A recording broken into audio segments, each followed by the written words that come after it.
자, 애국시민 여러분, 해외 동포 여러분, 그리고 동네 주민 여러분 안녕하십니까? 저는 여러분의 조합원 DJ 노래꾼 손병휘입니다. 지금 중간에 월악산 조용필님, 좌절한 전직 락커 월악산 조용필님의 방송이 없어지면서 편성이 바뀌었어요. 그래서 원래는 그게 녹음 방송이었거든요. 그래서 한 10분 정도 텀이 있었는데 그게 없어지니까 바로 이렇게 뛰어들어와야 되는데, 그래도 이제 안 되는 그게 있군요. 좀 연습을 좀 해갖고, 바톤 타치가 원활하게 될 수 있도록 해보겠습니다. 자, 그러면 정식으로 시작을 한번 해볼까요? 네. 자, 첫 곡 듣습니다. 이거 오늘 오프닝 할 얘기도 있었는데, 그게 바로 그 얘기였어요. 소방방재청에서 말이죠. 박근혜 대통령의 위안부 할머니 면담 거부했다라는 것은 절차상의 문제가 있고 사실이 아니다라는 해명 자료를 올렸다고 합니다. 왜 소방방재청에서 그걸 하느냐? 여성가족부에서 부별로, 협조를 요구하는 공문이 왔길래 그렇게 했대요. 자, 장마철에 소방방재철이 참 할 일이 많은데 이런 것까지 할 시간이 있을지 모르겠습니다. 참 미스테리예요. 네. YB의 미스테리 듣습니다.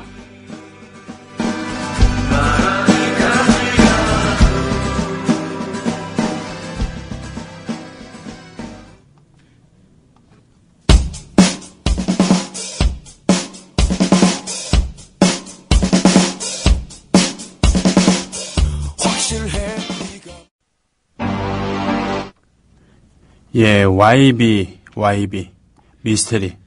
원테이크 방식으로 녹음을 했다고 하죠? 원테이크 방식. 그게 뭔 얘기냐면요. 한 방에 갔다는 겁니다, 한 방에. 예전에 녹음 기술이 발달하지 않았을 때, 최초의 녹음은 뭐든지 한 방이었죠. 그게 애 우는 소리를 녹음하게 되던, 아니면은, 전화하는 소리가 녹음이 되던, 음악을 녹음하던, 무조건 한 방입니다.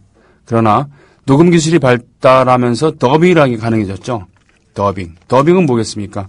미리 한번 녹음을 한 그 다음에 트랙을 달리해서 녹음을 덧입히는 거죠. 네. 그래서 이제 채널이라는 개념도 생기고요. 이것이 그래도 이것을 아날로그 시대에는 릴 테이프라고 있잖아요. 왜 동그란 거, 돌아가는 거, 큰 거, 손바닥보다 큰 거. 그걸로 했을 때는 테이프를 잘라붙이고 하는 방식으로 테이프를 잘라서 스카치 테이프를 이어붙입니다. 조심스럽게. 그런 방식으로 편집을 했는데 이게 디지털화 된 다음부터는 마음대로 잘라붙일 수가 있는 거예요. 심지어는 잘라붙이는 걸 넘어서서 뭐라고 얘기해야 되나? 오토튠이라는 개념도 생겼고요. 그거는 사람의 목소리를 내면은 음이 틀리면은 파형 분석을 통해서 주파수 분석을 통해서 쓸데없는 주파수, 즉 높이 올라가 있거나 아니면 내려가 있는 목소리 주파수를 자르는 거예요. 그럼 음이 맞는 것처럼 들리죠. 가창력 떨어지는 그런 가수들에게는 참 부서주와 같은 거 있죠. 다만 그 특성이 나오기 힘들겠죠. 왜 성형미인들이 다 비슷하게 보이는 것은 그렇죠. 사람의 얼굴이라는 것, 그 사람의 목소리라는 것은 고유한 그 특징이 있는데 그거를 표준화시킨다는 것, 그거 아니겠습니까? 아무튼요. 그래서 사실은 외국의 패러디 동영상도 있고 그렇지만 노래를 애지간히 못하지 않으면은 대강 이런 녹음 기술의 발전에 의한 그런 혜택으로 대강 노래 잘 들리게 할 수 있는, 라이브는 그게 안 되니까 립싱크를 하는 거 아니겠습니까? 네. 그런 건데, YB는 밴드거든요, 밴드. 윤도현 밴드, 전신이 윤도현 밴드였고요, YB였는데, 실제로 윤도현과 그의 밴드, 이런 조용필과 위대한 탄생, 이런 느낌이 아니고, YB, 윤도현 밴드라는 것은 윤도현이 전면으로 나서고 있긴 하지만, 다들 각자의 역할이 있는, 윤도현이 왕초로서 왕초? 예. 윤도현이 리더긴 하겠죠. 하지만, 자신의 음악을 자기 마음대로 부려먹는, 이런 개념, 세션 개념이 아니라 연주자들도 각각의 다 그런 역할이 있고 발언권이 있는 겁니다. 그래서 YB의 음반, 이번 음반에도 보면은, YB 작곡의 곡도 있고 그렇지 않은 곡들도 있겠지만, 아무튼요, 이 밴드가 시작해갖고 처음부터 끝까지 연주를 한 방에 끝내는 거예요. 대단한 호흡이 필요하죠. 중간에 한 명이라도 틀리면은 새로 해야 되는 겁니다. 잘라 붙이기 안 하고 오토튠 안 하겠다는 거죠. YB가 이렇게 가능한 이유는 수년간에 걸친 이 팀워크. 거기 베이시스트 드러머는 초창기부터 시작했으니까 15년도 더 된 멤버들입니다.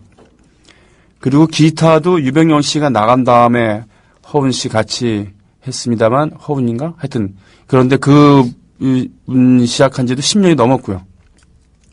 네. 그리고 기타를 또 맡은, 영국인이죠. 그 영국인 뭐 몇 년이 됐습니다만, 아무튼, 오랫동안의 팀워크를 맞춰왔었고, 그리고 자신의 연습실이 있어요. 허준, 네, 맞아요. 허준. 허훈은 지금 아나야 밴드의 그 리더죠. 네, 허준. 이 YB의 기타리스트 허준. 기타가 지금 편성이 3대예요. 윤도현 씨까지 하면은. 도현 씨는 기타를 안 치고 노래를 부를 경우도 있고, 또 기타 대신 키보드를 두드릴 때도 있습니다. 원래 윤도현 씨가 20대 초반, 10대 말, 이때 파주에 본부를 두고 있었던 종이연이라고 하는 포크, 동인이죠, 동아리 비슷한 그런 팀에서는 건반을 연주했었어요. 예, 그러니까 원래는 건반 주자였다는 것이죠. 그러니까 YB에서도 건반을 연주할 일이 있으면 윤도현 씨가 하는데 그 외에도 허준 그리고 영국인 하나, 그래서 기타가 2대가 더 있기 때문에 뭐 충분합니다. 그리고 락 밴드에서 건반은 어떻게 보면 잘 활용을 해야지 그렇지 않으면 뭐 있어도 그만 없어도 그만이거든요. 건반이 있으면 정적인 느낌을 부과해 주지만 잘못 활용하면은 애매모호한 그런 게 되거든요. 윤도현 씨처럼 넘치는 에너지가 특징인 그런 락을 할 때는 뭐 건반은 가끔만 써줘도 좋은 것이죠. 자기 연습실 겸 스튜디오가 있어요.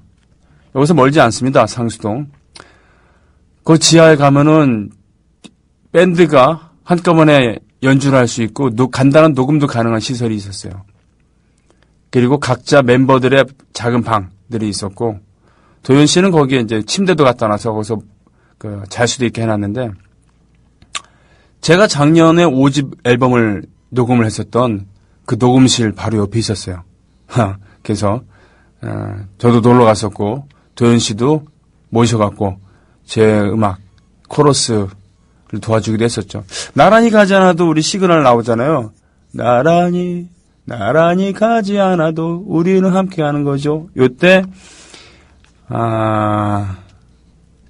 그 노래 5집 버전으로 잘 들으시면은 처음 코러스 나올 때 3명의 코러스가 나와요. 그런데 나란히 가지 않아도 우리는 함께 가는 거죠. 요때 그 3명이 조금씩 그 볼륨 크기를 달리해서 어떤 때는 그 3명의 목소리 중에 어떤 때는 좀 이렇게 돋보이는 때가 있거든요. 각자의 멤버들 3명. 그 3명이 누구냐면 한동준, 안치환, 바로 또 윤도현입니다.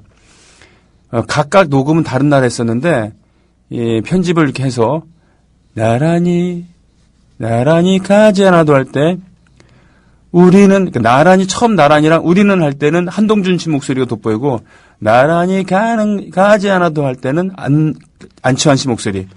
우리는 함께 가는 거죠 할 때는 윤도현 씨 목소리가 좀 돋보이게 했어요. 그래서 그들의 팬이라면은 알아들을 수 있을 정도의 그런 장치를 해놨죠. 그래서 저한테는 하나의 기쁨이었는데 코러스는 참 대단히 비싼 코러스들이었죠. 저는 각각 와인 한 병씩 앵기면서 세션비를 대신했습니다. 하여튼 윤도현 씨가 그때 그 얘기를 했어요. 이맘때보다도 좀 7월 초, 6월 말 요럴 때 그런 얘기를 했죠. 다음 음반은 제가 원테이크를 할 거예요. 그러냐? 야, 정말 부럽다. 야, 잘해봐라. 야, 진짜 부럽다. 잘해봐라. 바로 모든 밴드의 로망이라고 할 수 있습니다. 연주와 노래까지 한꺼번에 끝내버리는 한 방에 원테이크. 녹음실에서 여러 번 녹음하고 그것을 녹음해놓은 것을 남겨놨다가 편집할 때 원테이크, 투테이크 뭐 이런 식으로 해서 테이크를 편집을 하기도 하고 아니면 잘된 걸로 주로 놓고서는 나중에 더빙을 하고 그러거든요. 원테이크는 그야말로 한 방입니다. 그렇게 한 방으로 녹음한 YB의 미스테리 들었는데 들어보니까 코러스 정도는 나중에 더빙했을 수도 있겠구나라는 생각도 들었습니다. 왜냐하면 한 사람이 노래를 같은 시간에 두 번 부를 수는 없잖아요. 예. 자, 애국 시민 여러분, 해외 동포 여러분, 그리고 동네 주민 여러분, 이렇게 1시 50분에 사건의 재구성이 없어진, 그래서 약간의 편성이 뒤바뀐 상태에서 손병의 나란히 가자라도 이렇게 시작했습니다. 신청곡 듣고 오겠습니다. Drunken tiger bomb 아픈 맘의 상처에 음악의 연고를 발라버려 yeah.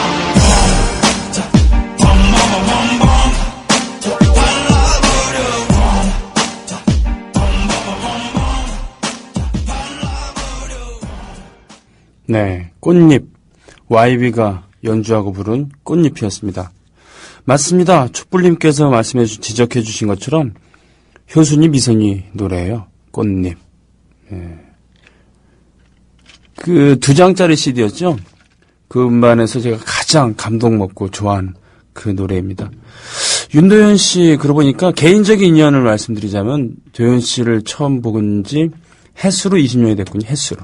네, 1994년에 처음 방위를 마치고 타잔이라는 노래로 데뷔를 했지만 스케줄이 한가했었던 윤도현 씨.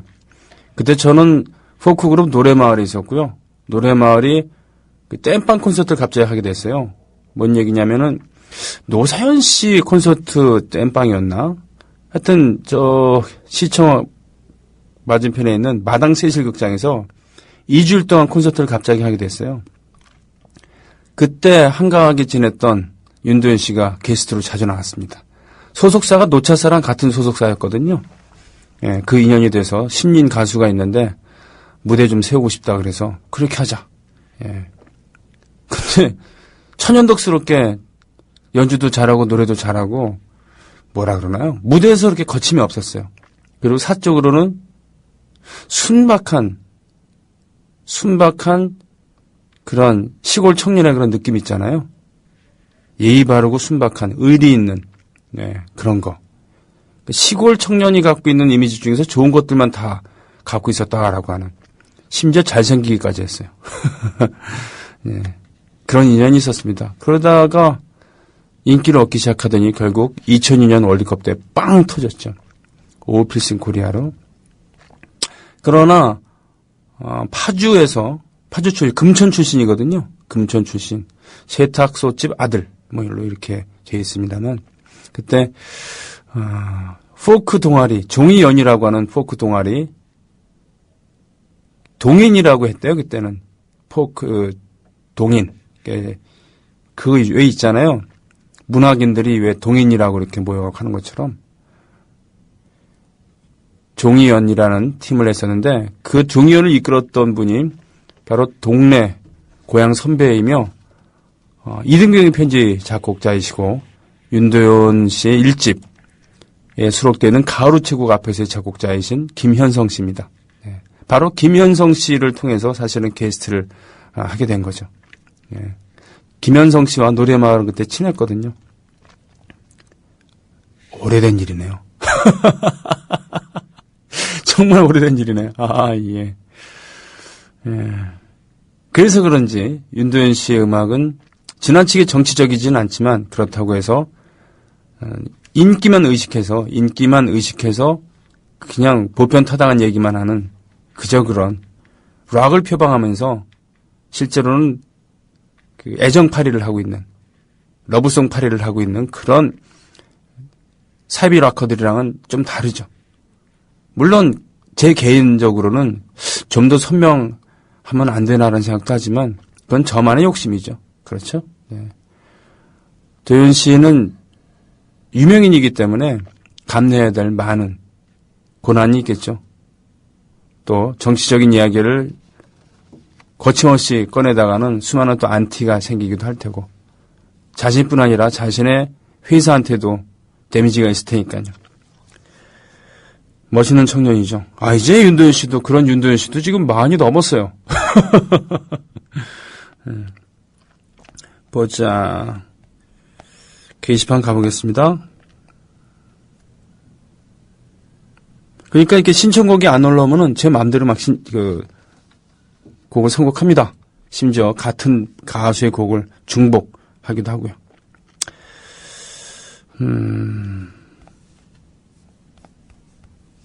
오늘 참 단편선 씨가 지나갔죠? 단편선. 오다가 봤습니다. 회기동 단편선. 최근에 처녀라는 그런 음반을 발매하기도 했었고, 립스틱 바르고 화장하고 드레스 입고 찍은 참 엽기적인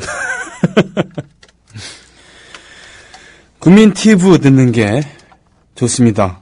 고맙습니다. 담쟁이 넝쿨님, 드디어 하루 종일 듣고 계시다고요? 정작 국민 TV는 잊고 있었다고요? 오늘 마음먹고 지금 따끈하게 조합원 가입했습니다. 요즘 한 달 출혈이 좀 있지만 그래도 우리 아이들의 미래를 위한 일이라 다른데 허리띠를 졸라매야겠죠. 고맙고 송구스러울 따름입니다. 뉴스타파, 고발뉴스, 민족문제연구소 등등등. 예. 고발뉴스 어저께까지 사흘 동안 후원 주점 했었다 그랬죠? 예. 잘 끝났다고. 1200만 원이 넘는 돈이 거쳤다고. 대단하죠? 블라드님 행복했습니다님 고맙습니다. 모든 분들 행복하세요 님도. 모든 분들 행복하려면 어떻게 됩니까? 네. 가장 가난하고 가장 힘없는 자들, 그런 분들에게 눈높이를 낮춰갖고는 행복하게 해야지 모두가 행복하지 않겠습니까? 네. 솔트피터님, 하루라도 손병희님 방송 안 들으면 소화가 되지 않네요. 정말요? 야, 이거 참. 야, 이런 얘기 들 때는 어떻게 될지 모르겠네요, 정말.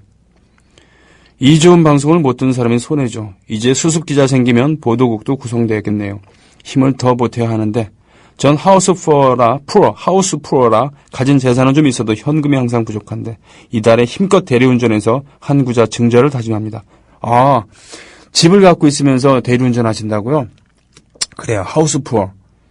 이게 우리나라에 상당히 설득력 있는 단어죠. 이게 원래부터 있는 단어인지 모르겠습니다만, 우리나라에서는 워낙 부동산 값이 비싸니까 하우스 푸어라는 단어가 참 공감이 될 때가 많죠. 민주, 김현, 진선미 사퇴, 수순 밟기, 반발 예상. 도대체 김한길의 정체가 뭔가요? 정체가 뭐긴 뭐겠습니까? 정치꾼이겠죠. 홍익표 대변인 사퇴시키고 결국은 김현, 진선미도 사퇴시켰으니까 나름 딜을 하고 있지 않겠습니까? 네. 분명히 훌륭한 야당 지도자이면 틀림없어요. 왜냐하면 그 아사리판에서 당대표까지 하잖아요. 그러니까 분명히 자질이 뛰어난 정치인인데, 글쎄요.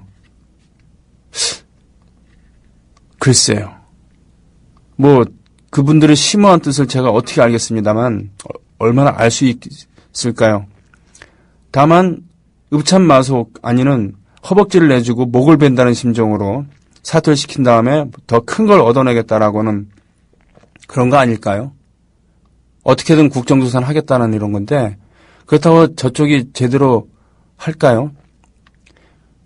하여튼 제가 민주당 의원이고 민주당 사정에 대해서 빠삭하게 아는 거라 그러면 고개를 끄덕일 수도 있겠지만, 저는 당원도 아니고 민주당 당원이 될 마음도 추호도 없으니까 한마디로 심정이 참 주옥 같죠. 예.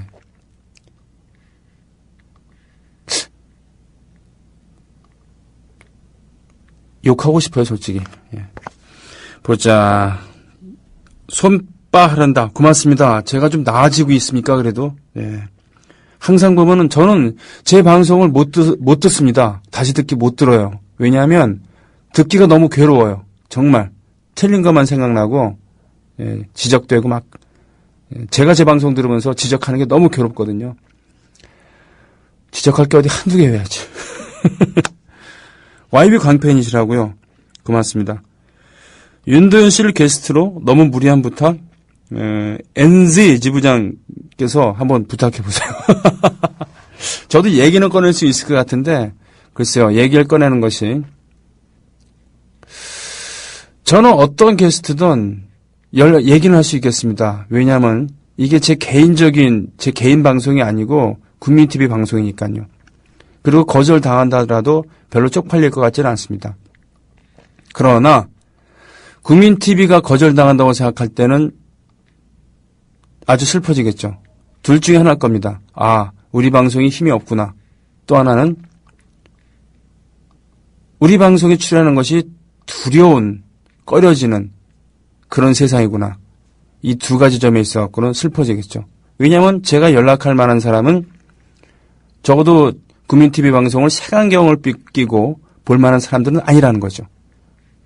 윤도현 씨도 그럴 겁니다. 그러나 그분이 수락을 할지 안 할지는 모르겠죠. 저는 좀 걱정이 되죠. 수락 안 할 가능성이 많다. 예를 들면은 왜? 가뜩이나 좌빨 가수로 찍혀있는데 별로 영향가가 없는 이런 방송에 구태여 출연하겠는가? 라고 제 멋대로 생각하고 있습니다만 그래서 이럴 때는 그냥 있는 거죠. 제가 좋아하는 윤도현 씨의 음악을 선곡만 하고 잘 되길 빈다라고 격려하고 트위터를 폭파시켰었는데 며칠 전부터 다시 시작했더라고요. 왜? 이번 음반이 잘 안 되니까. 예, 그래서 저를 다시 팔로우 하더라고요. 그래서 마파라고 권투한다고 얘기를 했습니다. 2000년 초 군대에 있을 때 꿈꾸는 소녀를 듣고 좋아했다고요. 꿈꾸는 소녀님. 그래서 아이디도 꿈꾸는 소년을 고수하고 있는 골수팬. 예. 너무 좋아하고 그 팀으로 인해 가수를 좋아한다면 돈을 내고 음반을 사야 한다는 개념이 생겼습니다. 훌륭하십니다. 불법 다운로드 NO! 예. 심지어 제가 음반을 냈다 그러니까 제 면전에서 어디 가서 다운받을 수 있어요? 라고 물어보는 이런 개 같은 분도 계셨습니다. 아, 너무 그런가? 너무 개 매너, 이것도 아닌가? 몰라도 너무 모르는 그런 분도 계셨어요. 그분이 성격이 나빠서 그렇겠습니까? 우리 문화 풍토가 그런 거죠. 왕싸가지님, 먹을 거. 4시 방송 끝나면 출출하거든요. 이따가 먹겠습니다. 정말 고맙습니다. 네. 티셔츠 사이즈가 안 맞아서 반환해야 되는데, 환불해야 되는데, 그거 대신 그냥 먹을 거 몸보신하라고 그걸로 모자랄 테니까 돈을 더 보내주셔갖고 먹을 걸 푸짐하게 지금 준비했다 그러더라고요. 네. 더위의 열대야에 싸우고 있다고요. 저 어저께 그저께 대둔산에 다녀왔습니다. 완주군 그 전라북도 도립공원이죠. 그 자락에 위치한 곳에 가갖고 MT를 다녀왔는데 좋았습니다. 서윤낭님 반갑습니다. 오늘 노래 때문에 계속 감동받고 있어요. 이런 락킹한 노래 좋아하시는군요. 언제고님 그렇죠. YB를 섭외할 날도 곧 오리라. 예, 그게 빨라지면 빨라질수록 좋겠죠. 조합원이 많아지면 많아질수록 그 기간은 앞당겨질 겁니다. 그리고 우리가 생각하는 좋은 세상이 가까워지면 가까워질수록 그 시기는 더욱 앞당겨질 거고요. 근혜의 달타냥님, 대화록 열람 반대했었는데 그래 저도 반대합니다. 근데 워낙 똑같잖아요. 예, 어쩔 수 없이 제가 태어나기 전 노래였지만 너무 좋아하는 노래. 와, 무한궤도의 그대에게. 이게 1988년이죠. 대학가요제. 예? 신해철 서강대 철학과 다니고 있었던 신해철이 결성한 무한궤도. 그때 멤버들 중에는 나중에 015B 멤버가 된 정석원, 장호일도 있었나요? 정석원만 있었나요? 아무튼요. 네. 이걸로 대학가요제 해서 입상을 한 다음에 그걸로 어리버리 그 대강 묻어가려고 그러지 않고 무려 앨범을 발표합니다. 그죠? 대학생들이 새파란 것들이 말이에요. 자, 그래요. 그러면 그대에게를 어떤 버전으로 들을까? 무한궤도 버전으로 들을까요? 무한궤도 버전 있나요? 신해철 버전밖에 없어요? 넥스트 버전도 없나요? 정말이에요? 다 신해철로 돼 있어요. 그래요? 자.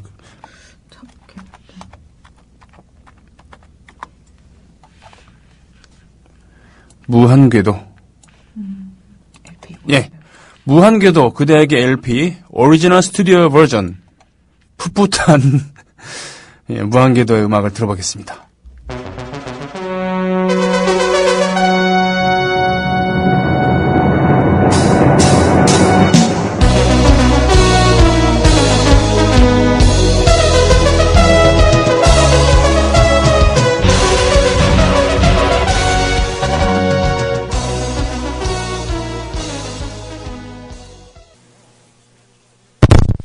네.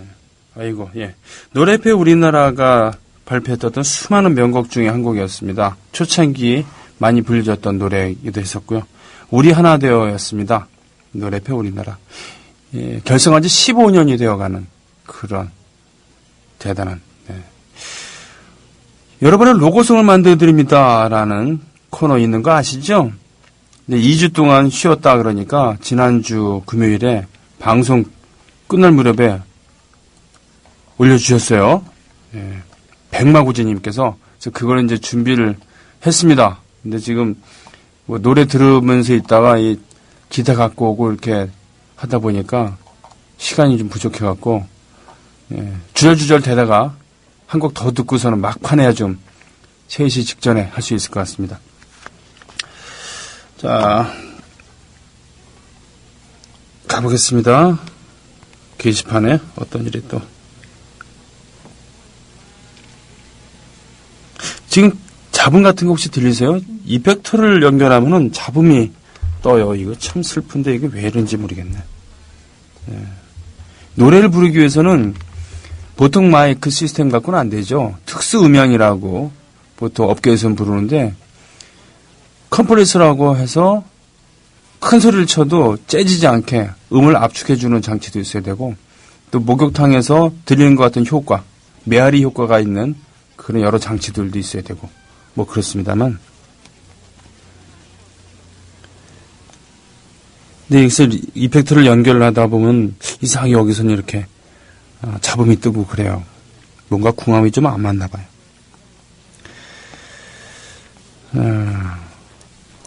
고발뉴스 후원 카페 마지막 날에 다녀오셨다고 하신 분, 홍유리님. 블랙스완이라는 락밴드, 저도 잘 모르겠어요. 예, 정치 가수라고 하는데, 자칭 정치 가수, 예. 공부를 해야 되겠습니다. 아침에 민주당 관련 기사 보고 화가 가라앉지는 않네요. 막 때려부시는 음악을 듣고 싶어집니다. 신청곡 중에서 그래도 좀 때려부시는 거 비슷한 음악을 듣는다고 들었는데, 모두 하나 돼 어쩌고 저쩌고 하는 그런 대동단계라 얘기입니다. 너희는 아니야 이런 거 틀어야 되나요? 아니면은 남 바보처럼 살았군요 이런 거 들어야 되나?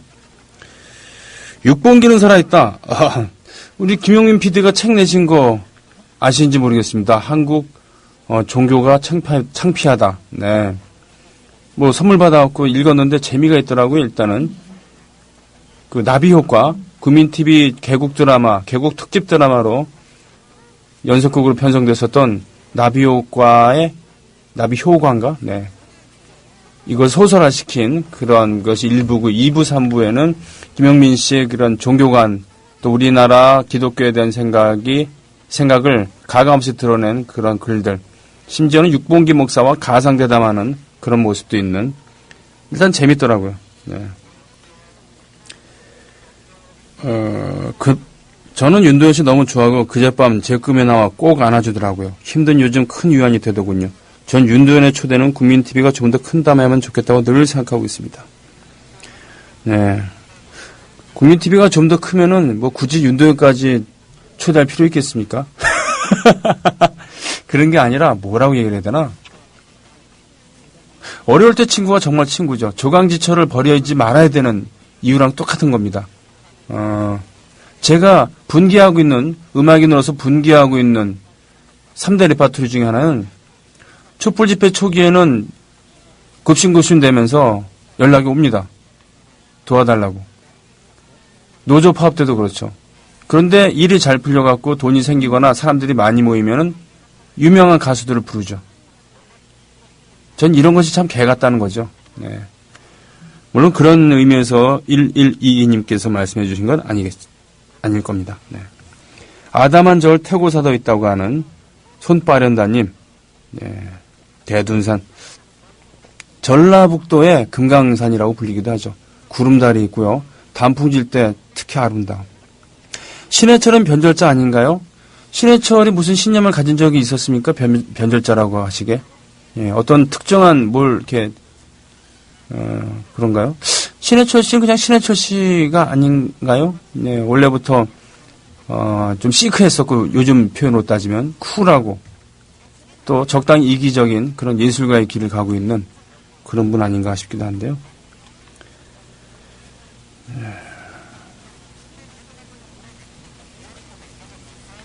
헐, 신청곡이 잘렸네요. 아닌가? 사이먼? 지금 신청곡들이 쇄도하고 있어갖고요. 어떻게 될지 모르겠습니다. 그리고 그 와중에 로고송 소개도 해야 되고, 이럴 때는 뭐라도 하나 듣고 오는 게 상책이죠. 조국과 청춘의 우산. 네, 듣고 오겠습니다.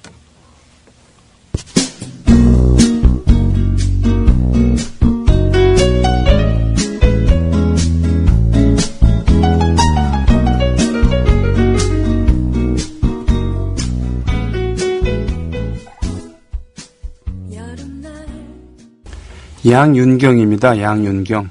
한국외국어대학교 90학번이고요. 지금 유민석 씨의 부인이죠. 작년에 모금운동 하고 그랬었잖아요. 암투병 중인. 조국과 청춘은 5집에서 이 노래를 부르셨고, 중간에 코러스가 좀 간간히 나올 텐데 그 제가 한 겁니다. 그래서 선곡한 겁니다. 물론 누가 신청을 해주셨죠. 우산, 비 오는 때 우산과 같은, 비가 그치면 그 존재마저도 잊혀져 버리는, 촛불과 비교할 수도 있겠죠. 정전이 되면 초를 찾지만 불이 켜지면 최소한 초를 꺼주기라도 해야 되는데, 심지어는 잊고 있으면서 촛불의 존재를 잊고 그냥 한쪽에서 다 탈 때까지 외면한 경우도 있습니다. 자, 우리는 어떤 사람들을 촛불처럼, 우산처럼 버려두고 있지는 않은가 싶기도 합니다. 백말고지님, 이름 때문에 종북딱지 귀에 앉은 나 김정일, 좀처럼 안 움직여 부지런한 내 마눌님. 이게 칭찬인지 저주인지. 예쁜데도 투덜대는 김다은, 시크한 듯 많이 먹는 김미르. 이 가사입니다. 골치 아파요. 이런 경우에는 칭찬하는 것도 아니고 저주하는 것도 아니고. 네, 한번 해볼게요.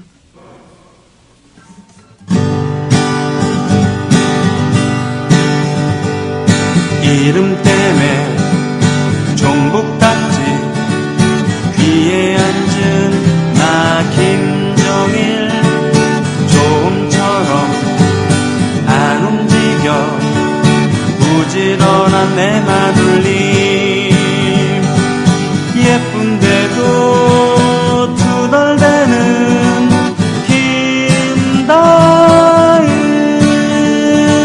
시크한 듯 많이 먹는 김미르, 김정일 대마눌님 김정일, 감미로 우리 가족, 대마눌님 김정일 대마눌님 미르다은 우리 가족.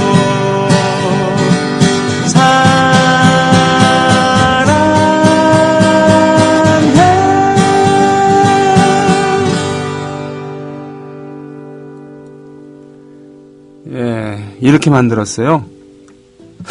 어떠신지 모르겠습니다. 미르, 용이란 뜻이에요. 우리 옛날 말 그거 맞습니까? 용. 미르가 사는 내, 그래서 미리네라고 했죠. 옛날에 우리 선조들은 그렇게 낭만적인 이름을 지었죠. 용이 사는 내다. 그래서 은하수를 미리네라고 했습니다. 서양에서는 어땠습니까? 소크라테스가 아니라 헤라클레스, 허큘리스가 어머니 헤라의 젖을 먹다가 젖이 튀어갖고 그렇게 됐다. 그래서 밀키웨이라고 하는 이름으로 부르기도 하는 은하수입니다. 네, 실제로는 별에 물이 뿌리죠. 나란히 가지 않아도 우리는 하나, 세상은 힘들게 해도 우리는 조합원, 우리는 하나.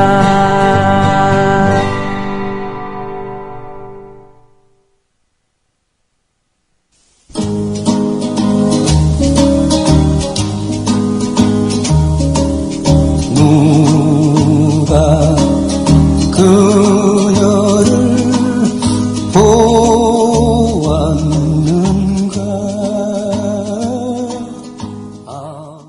네, 참 70년대 돋네요.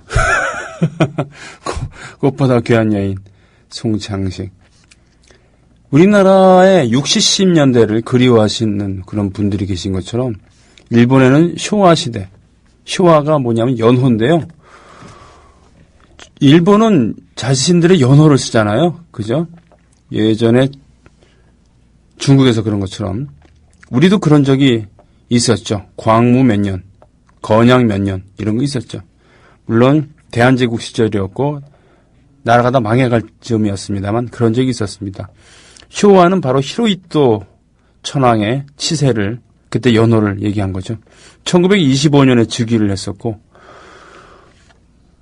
히로히토 천황이 죽은 게 88년인가 89년인가 그랬으니까요. 참 오래도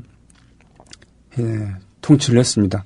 쇼와 시대는 일본인들이 식민지 제국주의 나라로서 전성기를 구가하기도 했었고 패전으로 쫄딱 망하기도 했었고 다시 부흥하기도 했었죠.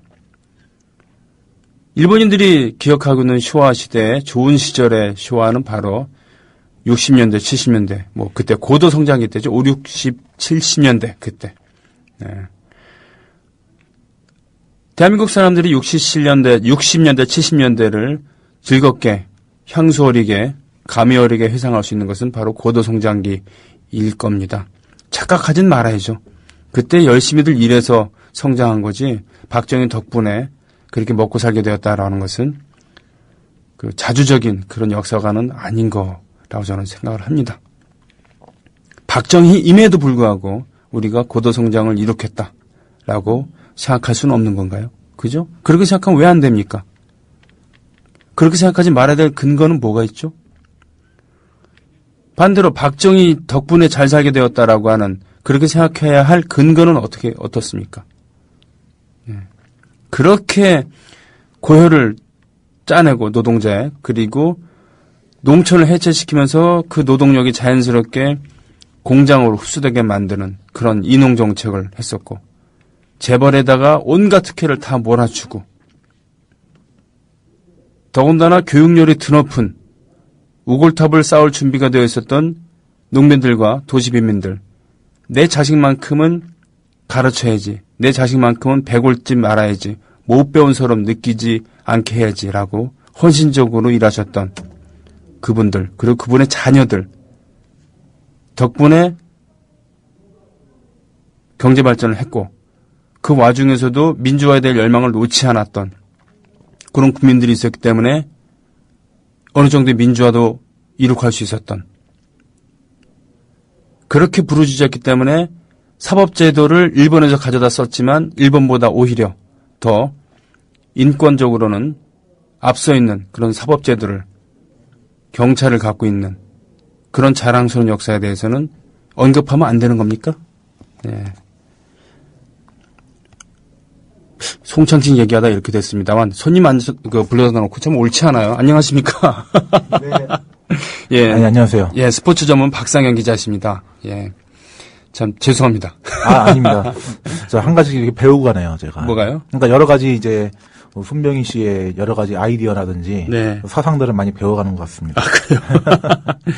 저는 지난주에 지금까지도 좀 마음이 남아 있습니다만 며칠 된 뉴스긴 하지만 우리 구호키 선수 네네. 심장마비로 갑자기 돌아가셨죠? 참 많은 것을 더 하실 나이신데 네. 저 올해로 58밖에 안 되셨거든요. 네. 갑자기 이렇게 돌아가셔서 그리고 최근까지도 그 우리나라 LPGA 경기도 뛰셨고요. 아, 예. 예, 그다음에 불과 작년까지만 해도 KLPGA 회장까지 하셨는데 네. 이렇게 갑자기 가시게 돼서 좀 안타깝고요. 네. 그 많은 분들이 우리나라가 미국 LPGA 대회에서 첫 우승한 거를 네. 뭐 박세리 선수가 아니냐, 네네. 아니면은 뭐 다른 선수를 얘기를 하는데 네. 우리나라 선수로서 미국 LPGA 대회를 첫 우승하신 분이 바로 구억길 프로시거든요. 아, 저도 몰랐습니다. 예, 1988년에 막 이제 서울올림픽에 네. 묻혀 있었을 때 거의 뉴스가 묻혔죠, 당시에. 네. 근데 그때 당시에 미국 LPGA를 석권하셨던 그런 분이기도 하시고 상당히 좀 입지전적인 인물이라고 할 수 있습니다. 네네. 그 제가 기억하기로는 이제 1975년에 네. 그 고양 쪽에 네. 그 골프장에서 고양. 네, 고양 경기도 예. 고양이요. 예.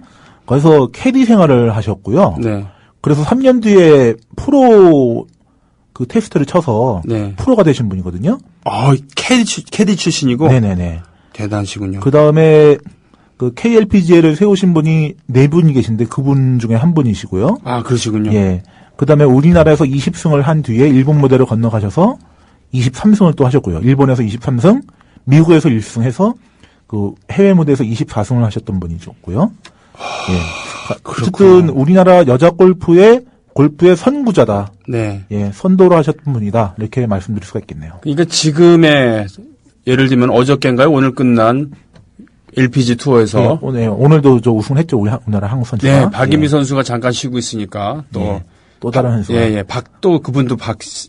예. 예. 그리고 1위에서 20위까지 11명이 포진되어 있는 네네. 이것의 원조 박세리 키즈라고 박세리 선수의 투혼을 보면서 이렇게 컸다 할 수 있겠지만 그 박세리 선수마저도 구호키 선수에게 상당 부분 빚을 지고 있는 거군요. 조상이라고 할 수 있겠죠. 조상. 예. 예. 근데 그분이 일본에서 시즈오카현에서 예. 계시다가 심장마비로 갑자기 돌아가셨어요. 예, 그것도 갑자기 이렇게 뭐 평소에 몸이 안 좋아서 돌아가신 게 아니라 네. 그날만 좀 약간 몸이 안 좋으셔서 그 골프장에서 네. 연습을 하고 계셨는데 네. 그날만 좀 몸이 좀 안 좋으셔서 연습을 쉬었는데 네. 그날 그냥 심장마비로 갑자기 돌아가셨던 거죠. 참 안타깝습니다. 예, 물론 안타깝고요. 선수들 가운데 선수 출신들 중에 네. 이렇게 어이없이 갑자기 이렇게 돌아가시는 것 이런 것이 평소에 선수 시절에 몸을 네. 무리한 그런 후과라든가 그런 게 좀 있는 겁니까?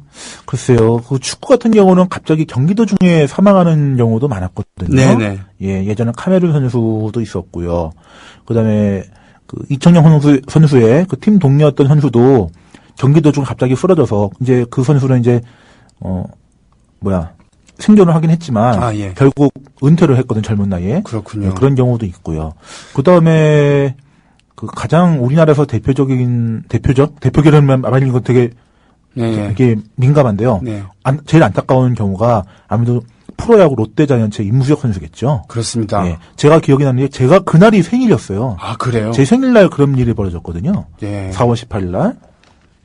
그렇습니다. 예, 그 제 생일 4월 18일입니다. 포수. 예. 대단한 예, 포수였는데. LG와 롯데 경기를 기억을 하는데 잠실구장에서 기억을 하는데 갑자기 2루에서 네. 갑자기 쓰러졌어요. 네. 그래가지고 이제 좀 응급처치를 빨리 했어야 되는데 네. 안타깝게 이제 식물인간으로 계속 병상에 계시다가 돌아가셨고요. 그렇군요. 그 다음에 가장 최근에는 축구에서 신영록 선수라고 있습니다. 아, 예, 신영록 청소년 선수. 대표팀 같은 지냈기도 했고, 근데 그 선수가 또 역시 이제 심장마비를 갑자기 일으켜서 네. 고난도에 쓰러졌습니다. 그렇죠. 근데 응급처치는 빨리 한 것 같은데 네네. 좀 뇌에 좀 타격을 입어서 지금까지는 몸이 좀 불편하죠. 네. 예. 일단 살아난 것에 대해서 감사해야 될. 네네네. 그래서 그 응급처치에 대한 그런 인식도 많이 높아지고 네. 진작했어야 되는 거지만 임수혁 선수 경우에도 응급처치 시스템이 제대로 갖춰 있었으면 그렇게까지는 안 됐을 텐데. 글쎄요, 이런 얘기를 해도 되는지 모르겠지만 네. 어떻게 보면 신현록 선수는 임수혁 선수에게 좀 감사를 해야 되지 않을까. 네, 그럴 수 그런 있습니다. 예가 있었기 때문에 신현록 선수가 빨리 응급처치를 해서 네. 좀 살 수 있지 않았나. 네. 물론 이제 제가 또 청취자분들께서 뭐 너무 악담이 아니냐고 말씀하신 분이 있겠지만 이거는 다 제 이해하실 거예요. 본의가 예, 아니고 그럼요. 다 이해하실 임수혁 겁니다. 선수 같은 예가 있었기 때문에 그렇습니다. 우리나라가 응급처치가 좀 발전하지 않았나.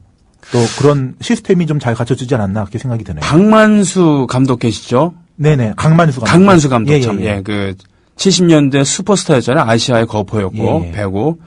그 선수가 가장 안타깝게 생각하는 것 중에 하나가 사랑하는 후배였었던 강두태 선수의 급사.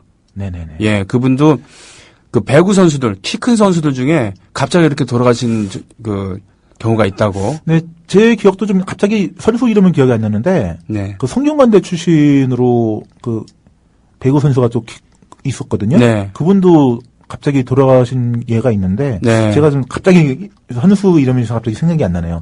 아마 거의 그 임도훈 선수라든지 아, 네네. 그 세대로 네네네. 기억을 하는데 갑자기 그분도 돌아가신 적이 있고요. 그래요. 예. 배구 선수는 수명도 짧다고 하는데 그 선수 수명도 짧다고 하는데 그렇게 해서 자신이 좋아서 하는 운동이고 또 남들에게 많은 즐거움을 주고 그렇습니다만 그 선수들의 그런 급사나 이런 모습 그 소식을 들을 때마다 참 안타깝긴 합니다. 예. 그다음에 또 급사하는 경우가 또 뭐가 있냐면은 이제 요 문제는 좀 약간 다른 문제이긴 한데 네.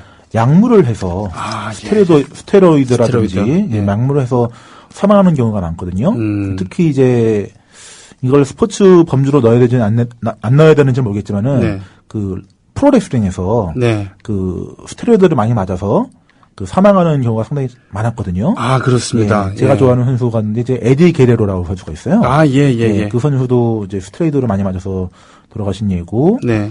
그다음에 그 서울올림픽 때 여자 네. 100m에서 우승한 그리피스 조이너 선수도 그렇죠. 만인의 예. 연인격이었죠. 상당히 미인이었죠. 예. 미인인데다가 패셔너블했었어요. 예, 패셔너블하고, 쇼맨십도 예. 있었고. 그 선수도 좀 그런 영향이 있었고요. 네. 그러고 보니까 최근에 네. 그 이번에 또 미국 유선 선수에서 네. 약물 양성 반응이 나와서 네. 예, 좀 지금 파동이 좀 일었는데 게이 선수도 지금 아, 타이슨 게이. 예, 타이슨 게이도 좀 걸렸고요. 얼마 전에 누굽니까? 볼트를 젖히고 우승하지 않았습니까? 예, 좀 바로 지금 게이 선수가 지금 약물 양성 반응이 나왔더라 해서 또 아, 상당히 그렇군요. 일고 있죠. 어쨌든 스포츠를 하면서 네. 이렇게 갑자기 급사하는 것은 상당히 안타깝지만은 네.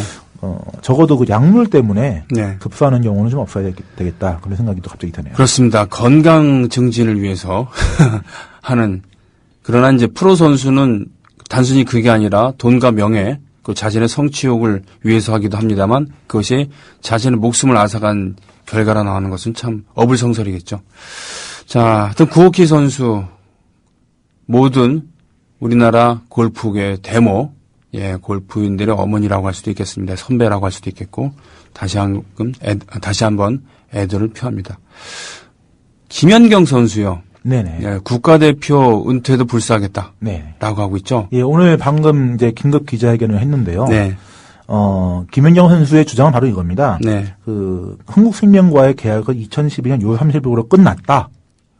6월 30일부로. 예, 예. 예. 그렇다면 2012년 7월 1일부터는 네, FA다. 네, 그런데 그 페네르바체로 이적하는 과정에서 ITC를 이제 발급하는 과정에서 네, 클럽 오브 오리진이라는 단어가 있습니다. 이게 네. 원 소속 팀이라는 얘기인데 네.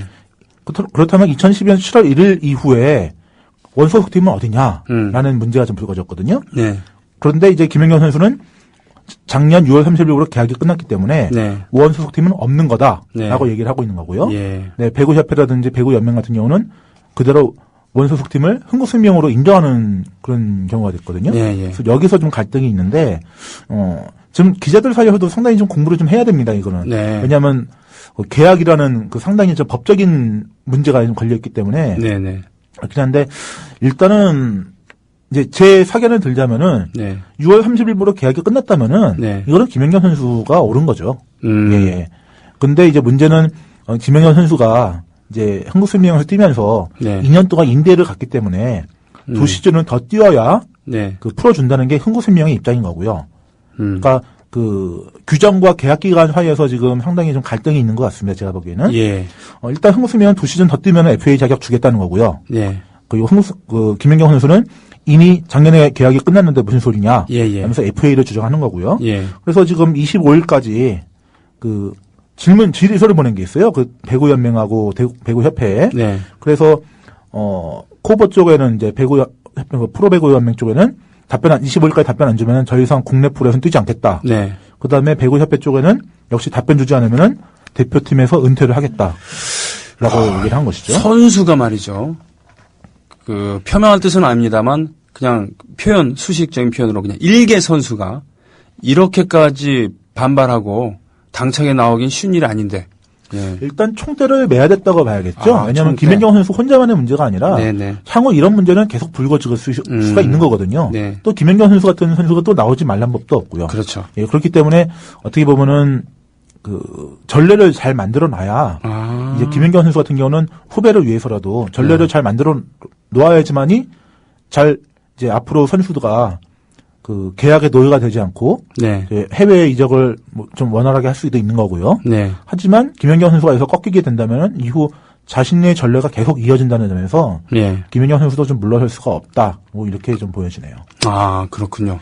그렇다면은 스포츠 전문 기자로서 취재를 통해서 이런저런 양측의 그런 처지라든가 상황을 아시잖아요. 여기에 대해서 이제 박세현 기자의 견해를 좀 듣고 싶습니다만. 저는 계약서상으로 네. 아까 말씀드렸듯이 계약서상으로 지난해 6월 30일 계약이 끝났다면은 네. 이거는 주는 게 맞다고 좀 풀어줘야 생각합니다. 된다. 예. 그다음에 지금 국제 이적 동의서라는 게 있거든요. 국제 이적 동의서. 예. 그러니까 이제 이게 뭐냐면은 이제 국가 간 이제 이적, 그러니까 해외 팀으로 이적하는 데 있어서 네. 협회에서 이게 발급을 해주는 겁니다. 아, 예. 뭐 대한축구협회도 그런 게 있거든요. 예를 들어서 네. 수원 삼성에서 뛰는 우리나라 선수가 해외에서 뛴다고 봤을 때 네. 대한축구협에서 국제 이적 동의서를 내줘야지만 움직일 수 있는 거거든요. 네네. 예, 그런 경우 봤을 때도 지금 어쨌든 김연경 선수의 주장대로 원소속 구단이 없는 상태라면은 당연히 협회에서 그 국제 이적 동의서를 발급해 주는 게 맞지 않느냐. 그리고 어쨌든 이 문제는 이제 또 국제 스포츠 중재 재판소라는 게 있습니다. 국제 스폰서 스포츠 중재 재판소, 예. 이제 흔히 카스라고 얘기를 하는데요. 네네. 여기서 이제 정확한 판결을 내리게 되면은 네. 이제 무조건 그건 따라가야 되는 거고요. 그리고 지금 김연경 선수도 여기에 지금 제소를 했거든요.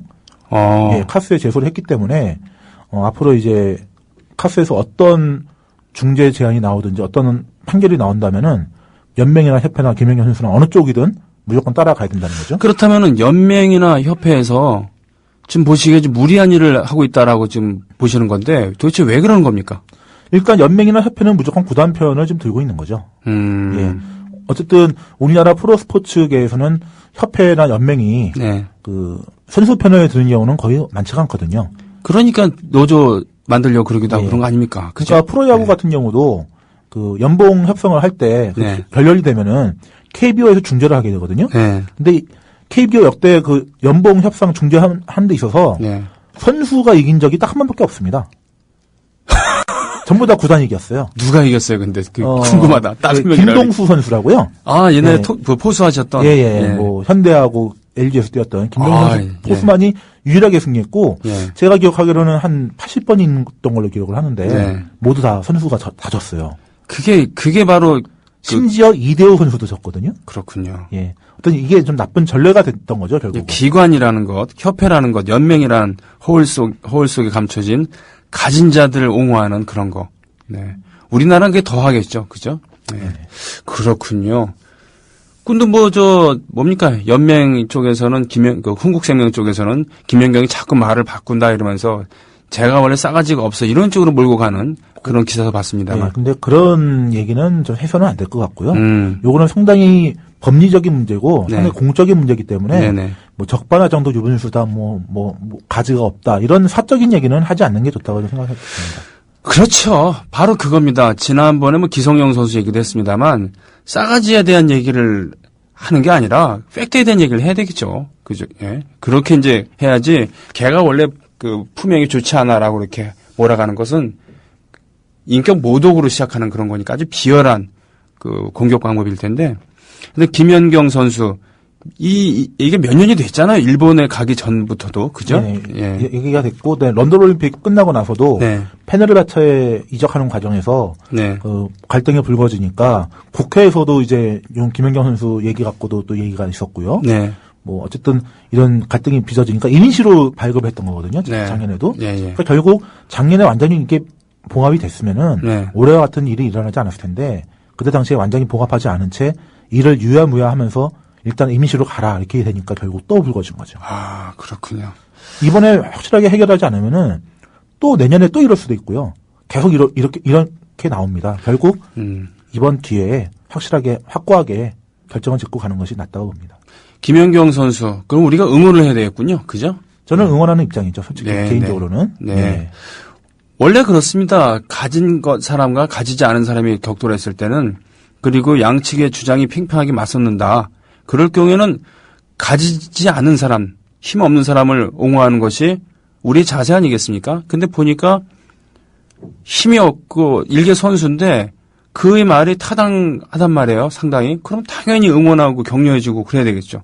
그게 바로 우리 국민TV가 가져야 될 스탠스가 아닌가. 중용이라는 말 속에 숨겨져 있는 뭡니까? 이미 기울어진 저울에서의 중용이 무슨 소용이 있겠습니까? 네. 제대로 된 저울, 균형이 정확히 잡힌 저울에서 하는 얘기라 그러면 그야말로 중형에 어울리겠지만 제가 조선일보를 정말 싫어하는 이유 중에 하나는 바로 오늘 헤드라인 보면서 또 짜증나지 않습니까? 양비돈으로 가고 있어요. 예? 그러니까 민주당이랑 새누리당이랑 서로 봐주질 않고 공생을 하지 않고 싸우기만 한다라는 쪽으로 이렇게 가는데 양비론인데 이런 얘기를 조선일보 같은 신문에서 하는 게 짜증나는 거거든요. 지들은 항상 편향된 잣대를 가지고 사실마저 왜곡하면서 선동하는 찌라시 주제에 며칠 동안 계속 예, 이번 뭐 NLL이나 또는 구태라든가 귀태라든가 이런 거 할 때 청와대와 새누리당 입장을 충실하게 대변하고 선동질까지 한 주제에 며칠 지나니까 지금 근엄한 표정으로 니네 둘 다 나빠 라고 얘기하는 이 개 같은 일. 예. 김연경 선수와 흥국생명, 연맹, 협회 얘기도 그런 거겠죠. 둘 다 이기심을 버리고 자, 잘 화합하세요 라고 얘기하는 건 누가 못해요. 그러나 평소에 김연경이 잘못되어 있다. 그리고 발전을 위해서, 배구 발전을 위해서 선수가 희생해야 된다 라고 주장하는 그런 신문이 있었다 그러면 그런 신문이 갑자기 얼굴을 싹 바꿔서 둘 다 자제해야 됩니다라고 얘기하면 이게 얼마나 가증스러우냐는 얘기죠. 예. 그러니까 저는 흥국생명에서 이걸 좀 밝혀줬으면 좋겠습니다. 네. 그 2012년 6월 30일로 계약이 끝났다면은 네. 계약이 끝난 거지 않습니까? 예. 근데 그 협회나 연맹 규정을 들어서 그 두 시즌을 더 뛰어야 FA가 된다는 규정이 어디서 나온 것인지 네. 계약서와 지금 규정이 좀 충돌이 계속 일어나고 있는 거거든요. 그렇군요. 예. 그걸 좀 명확하게 좀 해줬으면 좋겠습니다. 왜냐하면은 지금 계약이 안 돼 있지 않습니까? 흥국생명과 만약 계약 기간이 끝났으면 계약이 안 돼 있는 건데 네. 두 시즌을 더 뛰어야 된다는 논리가 무엇인지 저는 잘 이해를 못하겠거든요. 흥국생명은 노조를 탄압하기에도 악명이 높은 기업입니다. 그 90년대 말 2000년대 그 중반까지 보면은 흥국생명 노조의 싸움을 보면 참 처절하게 그지없어요. 거기 노조위원장 하시던 분도 나중에 가정이 파괴되고 뭐 그럴 지경이었는데 정말 사람을 말이죠. 사람에 대한 어떤 관점을 갖는 것인가. 대기업의 예를 들어서 좀 안 되긴 했습니다만 LG, GS로 지금 나눴습니다만 럭키금성 시절에는 구씨와 허씨, 사돈 간의 합작이었죠. 그러나 이 사돈 간의 합작이어서 그런지 모르지만 동업이 끝까지 성공을 했고 나중에 평화롭게 서로 결별하지 않았습니까? 그래서 LG와 GS, LS, 허씨 집안은 GS, LS 등등으로 해갖고 뭐 두세 개인가로 다시 나뉘어졌습니다만 평화로운 결별. 동업을 할 때도 보면은 그 동업을 하는 그런 정신이 있어서 그런 거지만 그 인화를 중요시하게 되는 화장실에 물을 내려야 한다고 했을 때 그런 거죠. 삼성 같은 데서는 벽돌을 하나 더 넣어갖고 물을 아껴 써야 된다라는 거라고 한다면 LG에서는 그 소리 때문에 신경 쓰인다 그러면은 물을 아예 내리고 시작해라 라고 하는 그런 기업 문화.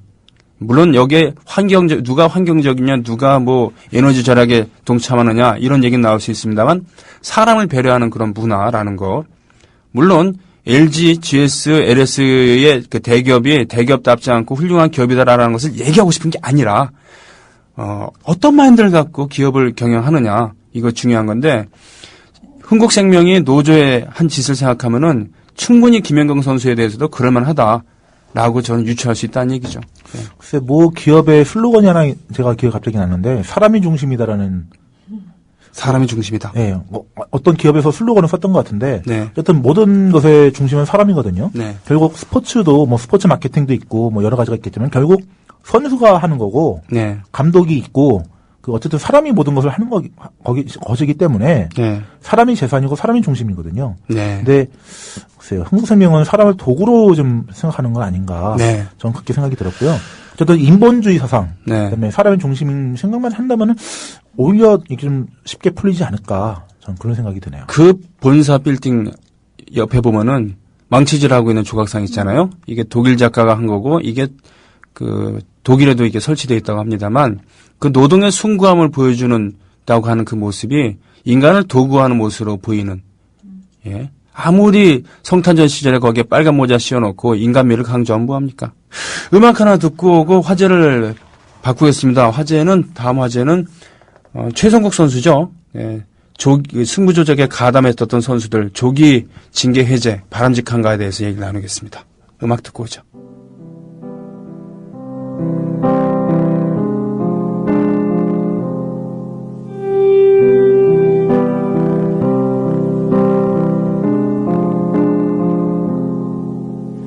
누가 내 맘을 위로할까? 누가 내 맘을 알아줄까?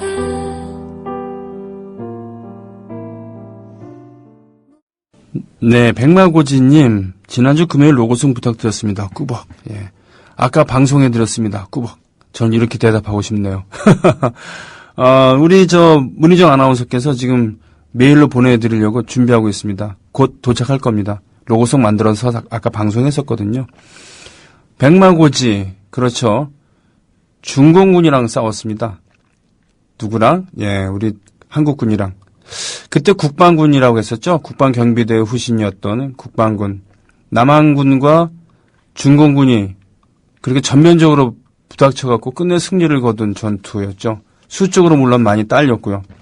물론 미군의 화력 지원은 받았습니다. 하지만 하루에도 몇 번씩이나 고지의 주인이 바뀌고 하도 쏟아부은 포탄을 쏟아부으니까 뭐 수목이 다 없어진 건 물론이고 해발 고도가 깎이기까지 했었다라고 하는 백마고지. 백마가 누워있는 형상이어서 백마고지라고 했는지 모릅니다만 김종오 사단장이었죠. 그 당시에 20대 말인가 30대 초반에 정말 청년이었는데 창군 초창기였기 때문에 그리고 독립군 출신들보다는 만주군 출신이라던가 그랬던 젊은 그런 장교들이 주축이 됐던 초창기 그 한국군이었기 때문에 20대 말에 장군들도 심심치 않게 나왔었습니다. 김종호 장군이 뛰어난 제너럴십을 발휘해서 결국 승리를 거두었던 백마고지 전투. 로고송 보내드렸어요. 그리고 초록빛 사랑님 골프에 대한 말씀을 하셨는데 그렇습니다. 특히 우리나라처럼 국토가 좁은 나라에서는 또 골프장을 만들 만한 입지가 별로 많지 않은 그런 나라에서는 골프장이 많아져갖고 좋을 게 하나도 없죠. 다만 선수에 대한 얘기를 하고 싶었던 겁니다. 구옥희 선수가 맨주먹 붉은 피로 세계 시장에 나가서 지난주에 테니스계 이덕희 선수를 말씀드린 적이 있었는데 그분도 그랬습니다. 70년대 빵을 씹으면서 물을 마시면서 그야말로 눈물 젖은 빵을 드시면서 에이전시가 있었겠습니까? 그때 혼자서 다 하셨었죠. 그런 얘기를 하고 싶었던 겁니다. 자, 그거 말씀해 주시죠. 최성국 선수 등과 그 전말이 어떻게 된 거죠? 일단 이제 선수들이 승부조작에 연루가 돼서 네. 연맹에서뿐만 아니라 이제 협회에서 이제 영구 제명 조치가 됐죠. 네. 근데 결국 이제 최승호 선수 같은 경우는 이것을 피해서 네. 그 마케도니아 리그로 건너가서 입단을 시도를 했는데 네. 뭐지? 이럴 수도 있구나. 아, 네. 예.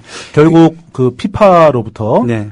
영국도 제명 조치를 받아서 네. 결국 아무런 팀에서도 뛸 수 없는 그런 상황이 됐습니다. 아, 예, 예. 그래서 지금 현재 최승호 선수는 분당의 모 병원에서 네. 지금 일을 하고 있는데 네. 직원으로. 문제는 이제 이 선수들을 이제 그만 그라운드로 복귀를 시켜야 되지 않느냐라는 네. 여론이 조금씩 스멀스멀 나오면서 네. 이제 그동안 뭐 봉사활동 기간도 다 채웠고 봉사활동 시간도 다 채웠고 하니 네. 이제 그라운드에 복귀를 시키자. 이 선수들이 뛰면 더 얼마나 뛰겠느냐. 네. 특히 이제 선수들은 축구장에서 모든 것을 보여줘야지. 네. 네. 그리고 그다음에 이 선수들이 그동안 축구만 해왔는데 뭘 먹고 살겠느냐. 이런 식으로 여론이 나오면서 네. 영구 제명이 아닌 이제 징계를 풀어달라. 징계를 이제 풀겠다. 네, 라는 것이 이제 협회 연맹 쪽의 얘기고요. 네. 결국 이제 연맹 쪽에서 경감을 시켜주면은 이미 최성국 선수라든지 뭐 권집 선수라든지 여러 선수들이 네. 이미 그 요건을 채웠기 때문에 네. 협회에서 선수 자격만 풀어주면은 뛸 수가 있는 거거든요. 피파하고. 아, 예. 예. 이제 그렇게 된 얘기입니다. 지금 현재는. 그렇군요. 예. 아직까지는 협회에서는 이제 아직까지 그 선수 자격을 복권시켜준 건 아니에요. 네. 하지만 연맹 쪽에서 일단 협회나 피파에서 선수 자격을 복권시켜주면은 네. 언제든 뛸 수 있는 그런 발판이 마련이 된 거죠. 자, 이렇게 아까 사람에 대한 얘기를 했습니다만 선수에 대해서 이렇게 관대한 이런 얘기들이 오가는 훈훈한 풍경입니까? 어떻게 된 겁니까? 글쎄요. 저는 이런 얘기가 상황에 맞는지 모르겠지만 좀 비교를 해보고 싶은데 네. 예를 들어서 국회의원이 네. 비리를 저질렀다든지 네, 네. 자신의 직을 상대해서 네. 그랬을 경우에 과연 이 국회의원을 다시 뽑아줘야 되는가 그 생각도 네. 들고요. 네, 네. 그다음에 지금 연희동에 계신 모 분이 네. 아직까지 돈을 다 안 낸 상태에서 예. 그동안 업적이 있었다는 등 계정에 요지가 보인다는 네, 등 네. 네. 그다음에 또 정치에 대해서 그런 사람도 있잖아요. 제오공화국 때 정치에 이바지 한 게 네. 있다라고 예, 예. 주장하는 사람도 있지 않습니까? 네, 네. 그런 걸 내세워서 전두환 얘기를 해버렸네. 얘기하세요. 전 괜찮아요. 대통령을 복권시켜야 된다. 네. 이런 식으로 하면 어떨까요? 그렇구나. 무공 훈장을 세운 적이 있기 때문에 쿠데타로 처벌을 받았지만 그래도 국립묘지에 안장시켜야 된다라고 주장하는 거랑 똑같네. 그죠? 그러니까 이런 어떻게 보면 동정론이 좀 스물스물 표현하고 있는데 네, 네. 예를 들어서 최승호 선수가 그동안 축구 선수로만 살아왔고 네. 그다음에 또 청소년대회 때 좋은 활약을 펼쳤고 네, 네. 그다음에 능력이 있는 선수니까 네. 앞으로 뛰면 얼마나 뛰겠느냐 네. 그런 데에서 이제 모든 것을 보여주자면서 풀어줬다고 했을 때 네. 과연 이 팬들이 네. 그 선수에 대해서 저 선수는 이제 승부조작 안 할 선수야라고 네. 생각할 팬이 얼마나 있겠느냐라는 생각이 들고요. 그렇군요. 다른 것도 아니고 승부 조작인데. 네네. 네. 그다음에 축구만 보고 살아왔다는데 네. 과연 그러면 그 선수는 축구를 빼면은 네. 다른 걸로 먹고 살 수가 없는가? 아니 그렇게 생각하면은 그동안 차만 만들어 왔는데 그렇게 해고시킨 쌍용 자동차 부당 해고한 그것도 회사에 손해를 입힌 것은 노동자가 아니고 경영진인데 경영진은 면죄부 주고 그리고는 나라에서도 매각을 억지로 시켰는데 나라는 책임 안 지면서 노동자들에게만 책임 전가를 시킨 그렇기 때문에 평생 차밖에 몰랐던 사람들이 거리에 나앉고 거기에 항의하다가 상처를 입고 마음의 상처를 입어서 자살까지 이르게 되었는데 이런 분들에 대한 얘기 하나도 없으면서 그죠? 그러니까 노동자들은 잘못을 한 게 없지 않습니까? 네. 예. 그러면 그분들은 차밖에 몰랐기 때문에 네. 그분들은 복직을 시키는 게 맞는 거죠. 그렇죠. 하지만 이 선수는 엄연히 스포츠맨십을 망각하고 네. 승부 조작을 하고 네네. 우리나라 축구 팬이라는 축구계를 완전히 배신한 사람이거든요. 그렇죠. 이 배신한 사람에게 왜 다시 면죄부를 줘야 되는지 네. 제가 아까 방송 들어가기 전에 예. 제가 욕을 할지도 모른다. 욕하세요. 예, 하지만 차마 네네. 또 점잖은 신분은 욕을 못 하겠고 예. 그냥 욱시럴 이런 것만 하겠습니다. 네. 예. 욱시럴. 예. 네. 욱도 아니고 육시럴도 아니고 예. 중간에 참 그래요. 그러니까 우리나라는 참 미안하지만 옳은 얘기가 반민특위의 좌절부터 해서 역사청산이라는 걸 제대로 못했잖아요. 그 상부 구조에서 그렇게 못하니까 우리 하부 구조인 일상생활에서도 보면은 이 사기치던 기획자란 타이틀을 갖고선 공연 사기친 게 뭐겠어? 예, 사기치고 도망갔다 몇 달 뒤에 그냥 나타나도 그냥 용인된 이런 분위기들이 있어요. 그러니까 제대로 된 역사청산을 했으면은 잘못하면 대가를 치러야 되는구나라는 것이 면면이 내려온다고 하면은 지금 나라가 이 꼴이 될 리도 없고 이번 대통령 선거 결과도 저렇게 될 리가 없고 이번 국정원 사태도 이런 식으로 흘러가지는 않겠죠. 그렇죠? 그리고 또 한 가지 하나 예를 더 들어드릴게요. 네. 너무 제가 최승호 선수에게 너무 가혹한 잣대를 들이대는 거 아니냐는 일부 팬들을 위해서 네. 최승호 선수가 영구제명 당해서 지금 그런 데 못 뛴 게 우리나라 그런 데서 못 뛴 게 2년입니다. 네. 예, 올해까지 이제 2년이 됐죠. 네. 근데 이천수 선수 있지 않습니까? 그래요. 이천수 선수는 물론 이제 해외에서 뛰긴 했지만 네. 그 선수가 K리그로 돌아오기까지 4년이 걸렸어요. 네. 4년 동안 이미 탈퇴 신분으로 있었다가 풀렸거든요. 인천으로 돌아오면서. 네네네. 어떻게 이천수에게는 4년 동안 이렇게 우리나라 국내 무대에 뛰지 못하게 했으면서 네. 최성국 선수 같은 사람에게는 어떻게 2년 만에 돌아올 수 있게 하는지 이천수 선수가 무슨 승부 조작한 건 아니에요. 약간 네. 계약 문제가 좀 계약 있었죠. 문제가 좀 예, 있었죠. 계약 문제가 네. 좀 있었는데 이제 그거 같은 경우는 이제 여러 이제 뭐 도덕적인 문제라기보다는 좀 법적인 해석이 좀 가능한 문제이기 때문에 네. 그렇다고 쳐도 예. 어쨌든 이천수 선수가 4년 동안 못 돌아왔거든요. 괘씸죄에 걸려서. 네, 맞아요. 그냥 괘씸죄에 걸려서 4년을 못 들어왔는데 어떻게 최승호 선수는 괘씸죄도 안 걸린 건지. 네. 그러니까 팬들의 괘씸죄죠. 이거 어떻게 보면 어떻게 그렇군요. 너를 믿었는데 네. 어떻게 우리를 배신할 수가 있느냐라는 괘씸죄, 더 큰 괘씸죄가 있는 건데. 다분히 그렇죠. 한국적인 그런 정서도 있습니다만 그렇게 따지면 유승준도 이제 좀 봐줘야지, 그죠? 예. 뭐 유승준도 봐줘야 되고 예. 유승준은 거의 10몇 년 됐죠. 그렇죠. 예. 예. 그다음에 그렇게 따지면은 저기 이번에 제대한 모 연예병사라든지 네네네. 다 봐줘야 되는 다 봐줘야 되는 거고. 예. 그럼 다 지금 법적인 문제에 걸린 사람들 다 웬만하면 다. 아, 그렇구나. 국정원 사태를 이렇게 투사해갖고, 그러니 국정원도 봐줘야 되지 않냐라고 하려고 하는 음모가 아닐까라고 하는 이런 얘기를 정말, 아이고, 근데 제가 봤을 때는 피파가 상당히 지금 이 문제에 대해서는 상당히 예민하게 좀 반응하고 있거든요. 승부조작에 대해서는. 예. 글쎄요. 대한축구협회에서 풀어준다고 해도 피파에서 상위기관에서 풀어주지 않으면은 네. 좀 힘들 것으로 저는 생각이 되는데. 피파가 제대로 된 정신을 갖고 있다 그러면 절대로 풀어주진 않겠죠. 예. 피파에서 풀어주지 않으면은 글쎄요. 우리나라에서 풀어줬으니까 우리나라에서 뛸 수 있다. 이런 식으로 한다면은 피파에서 가만히 있을지도 의문이고요. 저는 어쨌든 최성국 선수라든지 이런 선수들은 글쎄요. 조금 이제 정도는 발휘해서 네. 뭐 지도자로서 네. 그 정도까지는 제가 어떻게든 용인을 해보려고 하는데 네.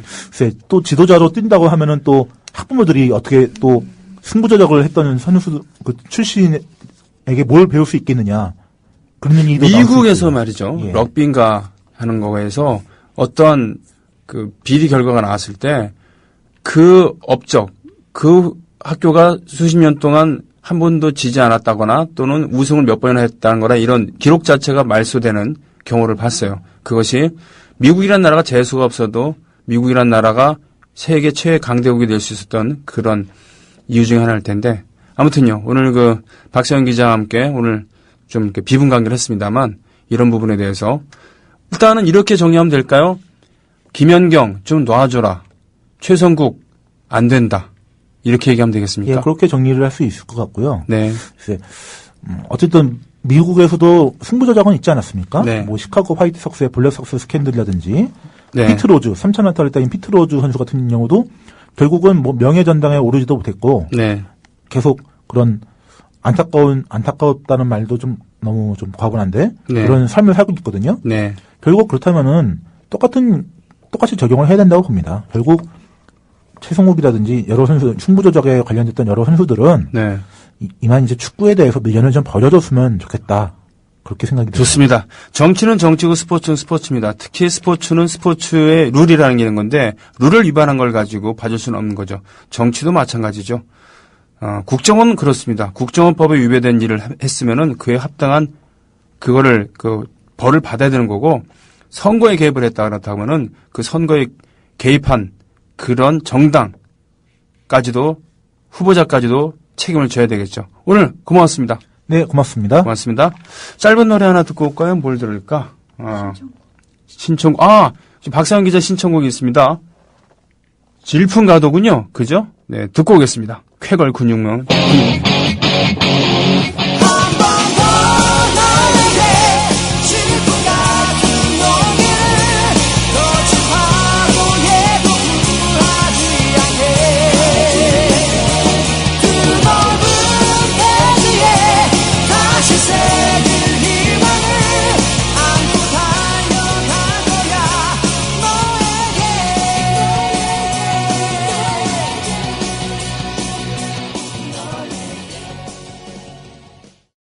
쾌걸 근육맨 2세 앨범에 있는 유정석의 노래였습니다. 질풍가도, 농구장에서 많이 울려 퍼진다고 했었죠. 본격적인 농구 드라마 심은하가 다스리라는 캐릭터로 크게 인기를 얻었었던 마지막 승부, 김민종 맞나요? 김민종이 출연했었나? 장동건, 네. 장동건이 출연했었어요. 손지창이 출연했었고, 맞아요. 김민교가 노래를 불렀지. 마지막 승부. 처음부터 할 수 없는 거야 라는 그 노래 기억이 납니다.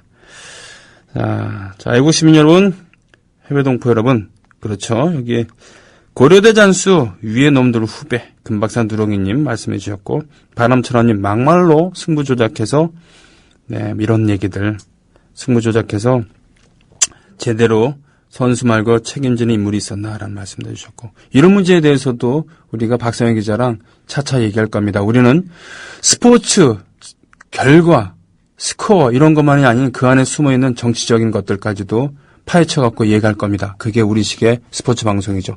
오늘 마치겠습니다. 마지막 노래 듣습니다. 꽃다지의 바위처럼. 내일 뵙겠습니다. 고맙습니다.